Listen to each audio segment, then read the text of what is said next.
Good evening, everybody. Today I am making for dinner a chicken cordon bleu. And to start, you want to lay out your breasts here and sprinkle them lightly with a mixture of salt and pepper. Now, my particular blend of choice is a peppercorn medley mixed with Himalayan pink salt. Alright, so next you're going to want to add some garlic. This is a pre-granulated garlic. You can buy it on the shelves. It's already dried and everything. So I kind of cheat and use that. Although minced garlic would be absolutely delicious if you did it by hand.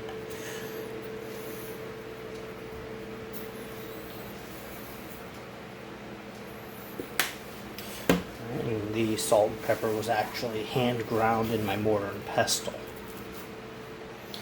Next, you want to put a layer of plastic wrap over the top of the chicken and seal it in nicely. This is to prevent any juice from splattering as you smooth out any unevenness to the meat. Alright, the next step here is to just pound the meat smooth.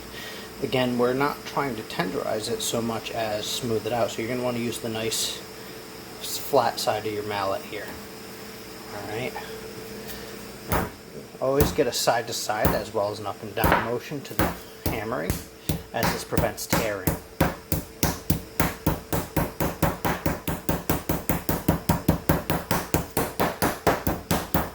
Alright, and sparing you the details here, I've smoothed these out, all 5 pieces that are shown here. As you can see, a good way to check is just to lay your hand over the flattened meat and see if it's nice and even. It should be about an average thickness throughout the entire thing, measuring starting from the tail going all the way to the fat piece here. And if this is about even, then you're good. Once everything is nice and even, excuse me, you just want to pull back the saran wrap layer you have over the top, and you're ready to move on to the next step. Our next step is to stuff the ham. So I'm going to start by cutting the ham down into smaller strips. That'll make it easier to spread out, dependent on the size of the chicken.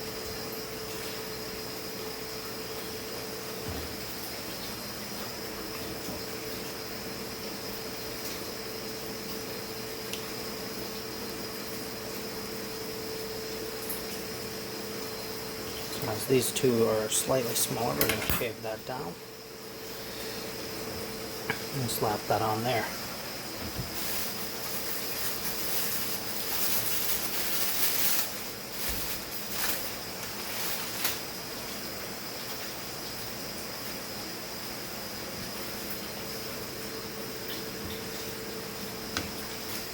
Next is the cheese. Traditionally, chicken cordon bleu does utilize Swiss cheese. So you do want to make sure, if you're trying to make the dish you've had before, maybe at a restaurant or something, this is the cheese you want to use. Although if you do prefer something else and you're trying out an original recipe based on this, go ahead and do what you will with it.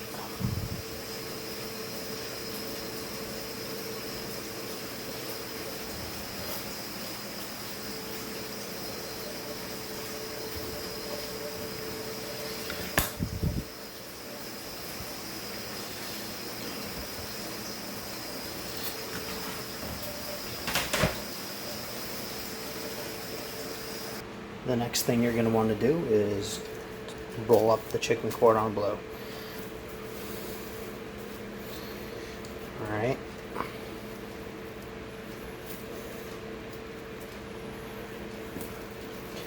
I think it's easier to grab the tail end and roll from there, as you won't have as much to struggle with. So the next step you want to do is prepare your breading setup. So you want to use a fork to beat the eggs and blend them with a little bit of milk. That's your secondary stage. You coat the meat with flour, and you dredge it through the egg mix, and finally apply the breading. The flour and the egg mix help to adhere the breading to the meat. So our next step here is to start breading. So we're going to have a wet hand and a dry hand. So you don't want to have a cross the two. You want to stuff that right in the back in there. So the wet hand handles the raw meat and the egg battered meat. The dry hand handles the breaded and the flour covered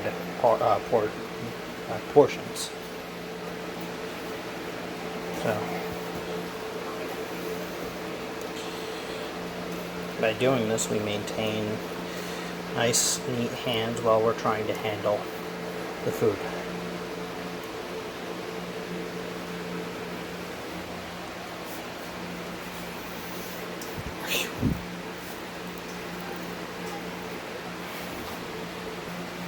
Alright, and we're ready to throw these in the oven. Alright, for the side today, we're going to do some mashed potatoes, raw carrots, and some slightly steamed peas. So we're going to serve the carrots as little tiny carrot sticks, so we're going to want to mill this guy down. I'm going to show you once I'm done. Alright, as you can see, we got some nice sliced up carrot here. That's going to be the side for today's dinner. I'll show you a clip of the finished product at the end, but for now, I gotta go.